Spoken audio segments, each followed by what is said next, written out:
Hello once again from Threes. We are here today again. We just want to look at another topic. This is time signatures. Remember previously we talked extensively on time signatures, their uses, their usage in music. And remember, time signatures are very important. If you're playing a piece of music or if you are a conductor in a choir, you've got to know how to beat time. And it is these time signatures that I want us to talk about.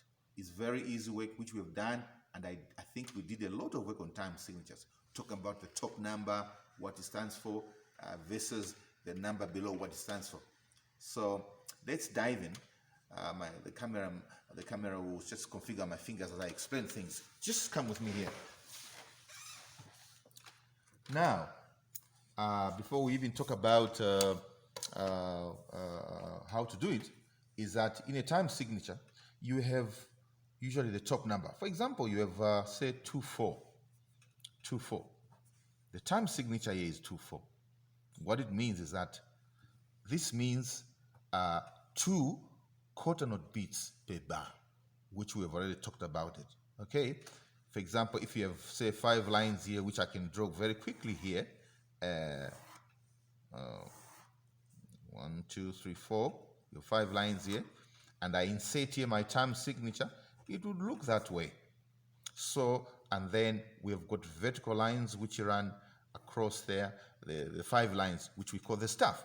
So 2, 4 here in this case means 2 quarter note beats per bar. In each bar, from here to here is called a bar, from here to that bar line is called a bar, and so on. So in each bar you have 2 quarter notes. Therefore, 2, 4 means 2 quarter note beats per bar. Now, let's briefly try to revise exactly what these 2 numbers stand for. When we say 2, 4, what does it mean? It simply means that when you see a number on top here, mathematically, you'll be talking about a numerator. 2 is on top there. So the number 2 really stands for the number of beats per bar. If you see a 2 there, it simply means in each bar you're going to have 2 beats where you'll be counting 1, 2, first bar, 1, 2, next bar, 1, 2, and so on. But below here, you are seeing the number 4. Now remember from what we learned in the past lessons, we said that each time you see a quarter note like this, okay, this quarter note is represented by the number 4. All right, so when you see a 4 here, simply means you are dealing with a quarter note. Or in the case, for example, in the case of say 2, 2. If you see a 2, it simply means you are dealing with a half note. Okay, so this is just a revision which I'm trying to give you. If you go, for example, 3, 4 again, you know it's a quarter note. Say if you have say 6, 8, for example, you know below here you got an 8th note. Okay, an 8th note is this 8th note here. So 8 stands for an 8th note.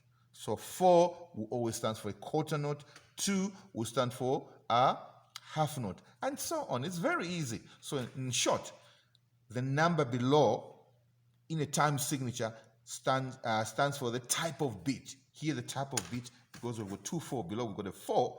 The 4 stands for the type of beat that we're dealing with here. It simply means we're dealing with a quarter note. Here, if it's a 2, the type of beat we're dealing with here is a half note. If you see 8, the type of beat you're dealing with is an 8th note. So here, the full example, for example, 6, 8 means 6 8th note beats per bar. 2 means 2 half note beats per bar. If you have 3, 4, you've got 3 half note beats per bar. As simple as that. Therefore, in the exercise which I want you to do, which you already have in book 2, page 7 here, it says time signatures. I don't want to waste time talking about these things. We'll talk about compound, duple, and triple things later. Today, I just want you to know the meaning of the number in a time signature, like 3, 2 here. What does 3, 2? 3, 2 stands for, from what I've already said. What's the meaning of 3, 8? What's the meaning of 4, 4? That's what you write here. Here we've done this, okay? This is, in fact, grade 1 work. Grade 1 work here. This is also grade 1. I want you to just fill in here in this exercise. So I want you to do exercise number 1. I want you to do exercise also number 2. Add the time signature to each extract. Here the example has been given 2, 4. So in this case here, find out what is in each bar. Look at this example which has been given here. If you look at each bar here, look at the bar which is very easy to understand. That's how you find an answer. Because how you'll be inserting the time signature here depends on what you see. Find a bar which you are able to understand. For example here, look at this bar. This bar's got all half notes. You can count them. 1, 2, 3, 4. Oh, so if you have 4 half notes, it simply means you're going to have 4 half notes. 2 stands for a half note. Okay? What about here in the example? Is there a bar you can pick easily? Look at this one. You've got 3 8th notes that are joined together. These are 3 8th notes. When you see 3 8th notes joined together here, okay, then you say, oh, fine, because there are 3 8th notes, I just count 1, 2, 3. Then it gives me the idea that I've got 3 8th notes. So it could be 3 8. I'm not sure really. Okay, but you see some 3 8th notes that are joined together. Here in this case, there's what we call grouping, which I will do later. But now, don't worry. I just want you, looking at the example which has been given here, do exercise number 1, do exercise number 2 only, and then proceed to do exercise number 2. Yes, exercise 2 goes on up to the next page here. Okay, up to this page. So please go to your exercise book there, music theory practice, and do that exercise. I'll still post a PDF.